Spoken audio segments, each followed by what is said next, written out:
Новые стандарты жизни в жилом комплексе «Солнечный город Супер». Сейчас медиаполе в республике одно из самых насыщенных и плодотворных в нашей стране. Работает около 1000 изданий. Это традиционные печатные газеты и журналы, а также теле- и радиоканалы, а также новые интернет-издания, которые вещают не только на своих сайтах, но и в различных социальных сетях и мобильных приложениях. Как подсчитали, тиражи печатных изданий стали сокращаться. Пошла в рост их же аудитория в интернете. Так уже больше половины татарстанцев в соцсети заходят каждый день.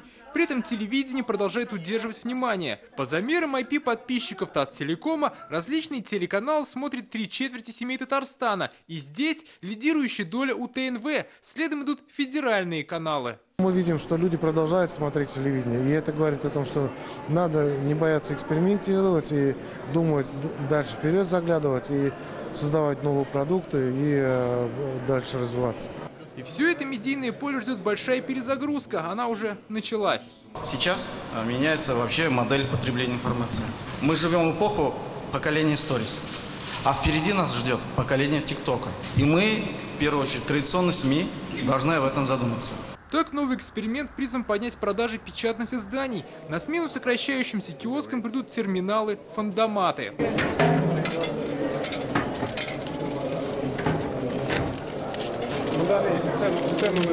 При всех переменах многое в масс-медиа должно оставаться незыблемо. Руководство республики ставит целый ряд задач. Первое – сохранение родных языков и культур народов. Духовном укреплении в обществе атмосферы дружбы и доверия. Детальнее нужно рассказывать о национальных проектах. Какую практическую пользу получает каждый житель республики от реализации данных проектов? Не только освещать проблемы, но и находить пути их решения. Обсуждение, а также последующее формирование о принятых мерах. Это и есть компетентный и ответственный подход в вашей работе. И главное, чего ждут от СМИ, что называется задач на все времена – объективность и достоверность. Дмитрий Айринин, Марат Зайдуллин, ТНВ, Казань.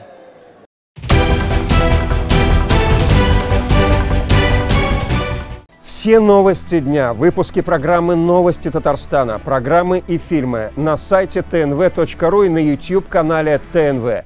Подписывайтесь.